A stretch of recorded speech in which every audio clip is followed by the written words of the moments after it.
ఈ రోజున ఒక వ్యక్తి దైవాత్మ గల సేవకుడు అని గుర్తుపెట్టడానికి ఏమేమో చేద్దాం అనుకుంటున్నాం. నేను అంటాను ఒకే ఒక మాట అండి. మరియమ్మను పరిశుద్ధాత్ముడు కమ్మగా మరియమ్మలో యేసు తయారయ్యాడు. అంతే కదా అండి.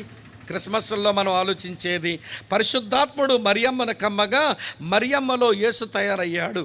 అదే పరిశుద్ధాత్ముడు మా సేవకులమైన మనల్ని కమ్మగా మనలో ఒక యేసు తయారైతే చాలు, మనం దైవాత్మ గల దేవుని సేవకులమే. ఇది ఆలోచించడం లేదు. కానీ ఆ వరం ఉందా, ఈ వరం ఉందా, కబకబ అంటున్నాడా, రెబరెబ అంటున్నాడా, ఏమండి, లేకపోతే ప్రవచనాలు చెప్తున్నాడా, స్వస్థతలు చేస్తున్నాడా, ఇవన్నీ ఎందుకండి? ఇవన్నీ సంఘ క్షేమాభివృద్ధి కొరకు ఏది అవసరమో, ఏమండి, దేవుడు ఏ జీవితం అయితే నీ ద్వారా ఇతరులకు అందించబోతున్నాడో, ఏమండి, అవన్నీ వదిలేసి, అవసరమైనవన్నీ వదిలేసి చిల్లర విషయాలు పట్టుకొని మేము ఆత్మ ఉన్న వాళ్ళం. దైవాత్మ కలిగిన యేసు చదవండి కావాలంటే ఇంటికి వెళ్ళాక. అపొస్తలుల కార్యం 10వ అధ్యాయం 38వ వచనంలో దేవుడు నజరేయుడైన యేసును శక్తితోనూ పరిశుద్ధాత్మతోనూ అభిషేకించును అన్నది. దేవుడు ఆయనకు తోడయుండును గనక ఆయన అనేకులకు మేలు చేయొచ్చు, దురాత్మలతో పీడించబడుతున్న వారిని విడిపిస్తూ ఆయన సంచరించాడట.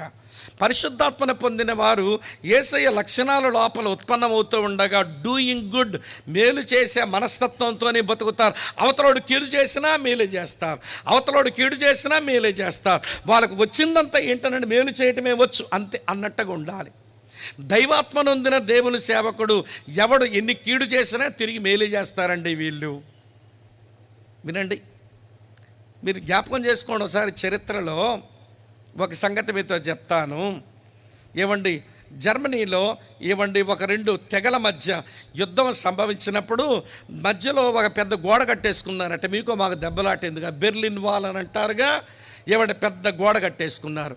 గోడ కట్టేసుకుంటే అవతల వాళ్ళు యువతల మీద ఒళ్ళుమండి వాళ్ళ దగ్గర ఉన్న చెత్త, గార్బేజ్, పెంట ఇవన్నీ కూడా గోడ అవతల నుంచి వీళ్ళ మీదకి విసిరేశారంట.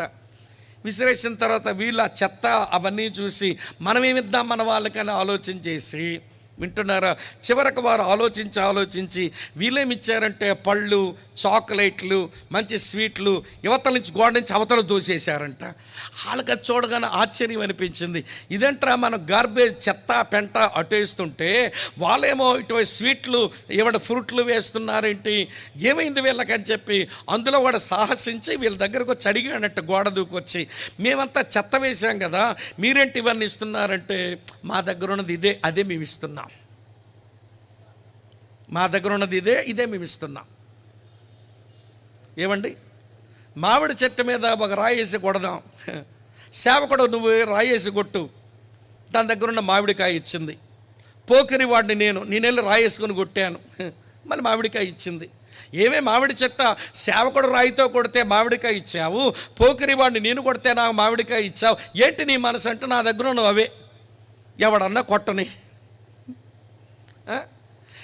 కొట్టని నా దగ్గర ఉన్నది అదే, నేను ఇచ్చేది అదే. కనుక సేవకుడికి ఏది కొట్టినా ఎవడు కొట్టినా మాకు మంచి చేయడం ఒక్కటే వచ్చు, మేము దైవాత్మ నొందిన వారము, మాకు మేలు చేయటమే వచ్చు అని చెప్పి మేలును చూపిస్తూ ఉంటే అది కదా ఆత్మ పొందినటువంటి వారి యొక్క ఉన్నతమైన లక్షణం. వరములు లేక అది ఇది అని మాట్లాడుకొని అనవసరమైనవన్నీ ఎత్తినేసుకొని అత్యవసరమైనవన్నీ వదిలిపెట్టేస్తున్నాం మనం. నేను ఎవరిని తప్పుపడడం లేదు సుమా, నేను నిందించడం లేదు కూడా, విషయం చెప్తున్నాను అంతే. ఎలీషా వలన ఎరుకో స్వస్థతనందడానికి గల కారణం అర్థమవుతుంది అనుకుంటున్నాను. భక్తి గల దైవజనుడు. రెండవది పరిచారకుని వంటి మనసున్న దైవజనుడు, దైవాత్మ కలిగిన దేవుని సేవకుడు.